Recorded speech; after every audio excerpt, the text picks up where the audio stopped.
Assalamualaikum warahmatullahi wabarakatuh. Di sini saya Husnul Jana Al-Fauza, NIM 181 dari kelas 5E ingin menjelaskan tentang drill and praktik. Ini saya akan menjelaskan tentang drill and praktik. Drill and praktik adalah suatu pembelajaran yang dilakukan secara terus-menerus atau berulang kali secara kontinu.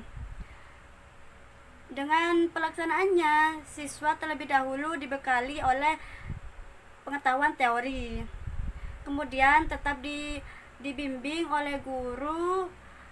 Siswa diminta mempraktekannya agar menjadi mahir dan terampil. Metode pembelajaran drill and praktik ini ialah yang pertama, satu, memiliki keterampilan motorik atau gerak. Yang kedua, mengembangkan kecakapan intelektual. Yang ketiga itu memiliki kemampuan menghubungkan sesuatu dengan hal lain. Sedangkan fungsi drill and praktik ini ialah yang pertama, satu, memberikan motivasi kepada siswa. Yang kedua itu menambah atau memperkaya pembelajaran tradisional. Dan yang terakhir, keterampilan untuk kehidupan. Assalamualaikum warahmatullahi wabarakatuh. Perkenalkan, nama saya Lisania Maulidatul Hasanah, NIM 180. Jadi di sini saya akan menjelaskan tentang hal-hal yang harus diperhatikan dalam penerapan drill and praktik. Yang pertama, memilih latihan yang tepat. Nah, di sini itu guru harus memilih sebuah latihan yang dapat diterapkan dalam kehidupan sehari-hari oleh siswanya itu sendiri. Yang kedua, mengajarkan ketepatan. Jadi di sini tuh guru harus memperhatikan kecepatan dan ketepatan waktu serta respon siswanya itu sendiri. Yang ketiga, mengelola waktu. Nah, di sini itu guru harus memilih latihan dengan waktu yang singkat dan dilakukan dengan lebih sering serta menyenangkan. Yang keempat, memperhatikan perbedaan individual siswanya. Jadi di sini itu guru itu harus mengerti kemampuan tiap siswanya itu bagaimana, sehingga kebutuhan siswanya itu terpenuhi dan pembelajaran juga akan tersampaikan dengan baik. Seperti itu.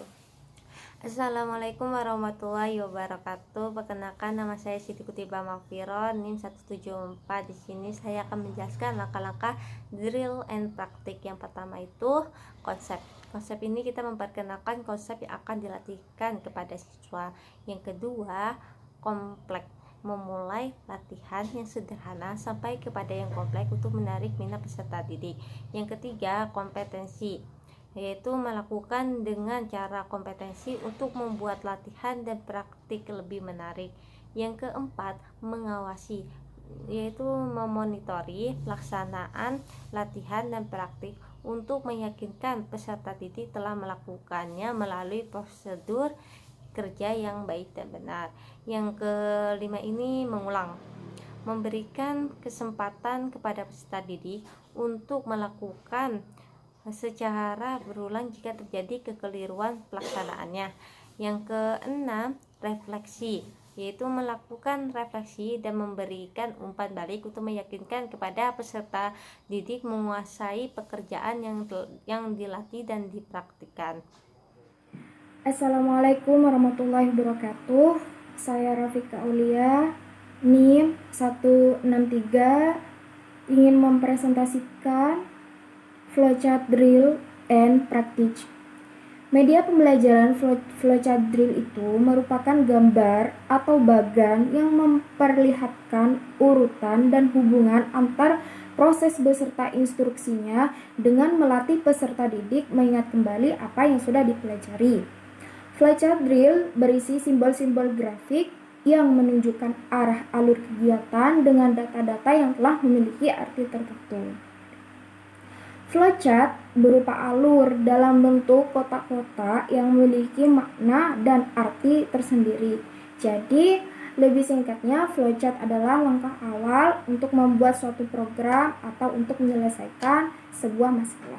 Selanjutnya yaitu simbol-simbol pada flowchart. Satu, yaitu berbentuk seperti ini. Itu namanya itu terminator. Berbentuk persegi panjang yang ujungnya itu tumpul atau lonjong, yaitu berfungsi sebagai akhiran atau awalan sebuah flowchart. Yang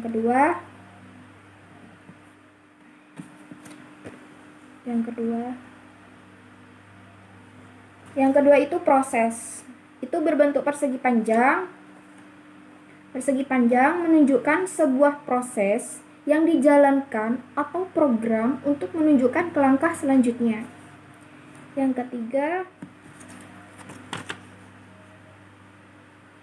ketiga itu decision. Berbentuk belah ketupat, digunakan untuk mengambil keputusan terhadap suatu kondisi.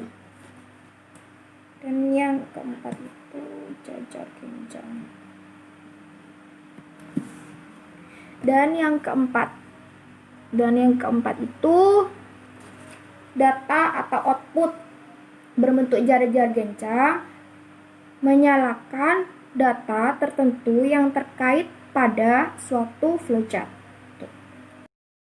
Contoh flowchart pembelajaran berbasis komputer model drill and praktik adalah sebagai berikut yang ada di atas gambarnya. Assalamualaikum warahmatullahi wabarakatuh. Saya Alfiatul Uluwiyah, NIM 188, ingin menjelaskan tentang penerapan drill and praktik di sekolah dasar, yaitu melalui software yang berupa soal-soal ataupun latihan dalam bentuk PowerPoint maupun hyperlink. Jadi di sini guru itu memberi soal-soal ataupun latihan dalam bentuk PowerPoint lalu dikerjakan oleh siswa. Melalui kegiatan ini, guru dapat melatih siswa secara terus-menerus sampai mencapai ketuntasan belajarnya. Latihan yang dimaksudkan ini untuk melatih keterampilan siswa dalam menggunakan komputer. Tahap penyajian model drill and praktik. Penyajian masalah-masalah dalam bentuk latihan atau soal pada tingkat tertentu. Dari kemampuan atau performan siswa-siswa mengerjakan soal-soal latihan. Siswa mengerjakan soal-soal latihan. Program menentukan keterampilan, mengevaluasi, kemudian memberikan umpan balik. Jika jawaban siswa itu benar, maka guru menyajikan materi selanjutnya, dan jika siswa itu salah, program menyediakan fasilitas untuk mengulang-ulang latihan ataupun remedial yang dapat diberikan secara parsial. Baik, di sini saya akan menjelaskan kelebihan dari drill and praktik. Yang pertama yaitu bahan yang diberikan secara teratur. Nah, bahan yang diberikan secara teratur ini tidak loncat-loncat dan step by step akan lebih melekat pada diri anak dan benar-benar menjadi miliknya. Yang kedua, adanya pengawasan kepada murid. Dengan adanya pengawasan, bimbingan, dan koreksi yang segera diberikan oleh guru, memungkinkan murid untuk segera melakukan perbaikan terhadap kesalahan-kesalahannya. Dengan demikian juga itu akan menghemat waktu belajarnya.